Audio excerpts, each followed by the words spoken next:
Hi, my name's Kinnison. And I'm Jaden. And today we're going to show you how we made our Echinacea tinctures.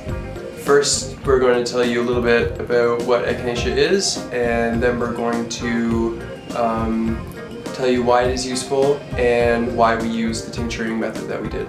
We looked into different methods for tincturing, and for our preparation we decided to use a weight-volume method. Our first round of making tinctures, though, we used a folk method, which requires no precise form of measurement. First, we dug up the Echinacea plants at the Guelph Center for Urban Organic Farming at the University of Guelph on a root day according to the biodynamic calendar that it uses. Jaden and I used pitchforks to make sure we dug deep enough as to not break any of the larger roots. We did this assuming that the larger roots hold more of the active ingredients. Next, we washed all of the Echinacea roots vigorously multiple times to ensure that we got rid of all of the dirt off the roots as well as all of the worms that got entangled in the roots. Once we had our clean roots, we began to grate and then chop it. We sanitized 1 liter mason jars and placed roughly 300 grams of Echinacea root with 600 milliliters of alcohol. For our first jar, we used 40% organic vodka, and for our second jar, we used a 95% ethanol. The higher the percentage of the alcohol, the greater its ability to extract the medicinal compounds. For specific measuring, we used a gram scale and a measuring cup to measure out the root and the alcohol. We decided to use a 1:2 root to alcohol ratio. If you don't have a gram scale, roughly fill the jar with root up to about here. Because of the airspace in the solid material, it will actually equal about 1/3 of the jar.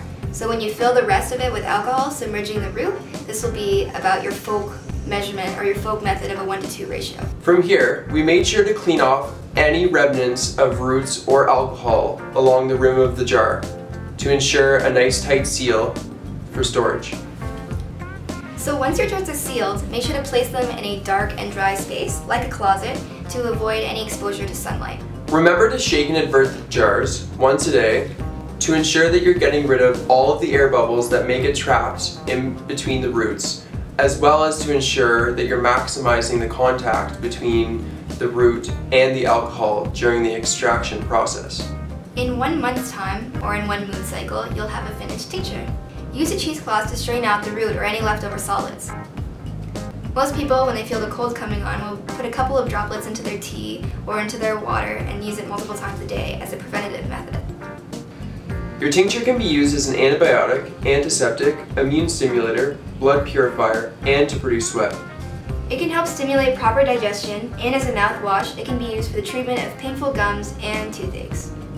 It can also help to aid in arthritis pain, tonsillitis, tuberculosis, smallpox, psoriasis, mumps, bronchitis, whooping cough, measles, meningitis, general wounds, and mild to severe ear infections, just to name a few. So hopefully you find this video useful for making Echinacea tinctures at home. This is Jaden And Kinnison. signing off. See you next time. Breakdown. Echinacea is an herbaceous flowering plant of the daisy family. It has been used to invert the jars. Invert the jars. Invert the jars. Invert the jars. Your closet or Your closet.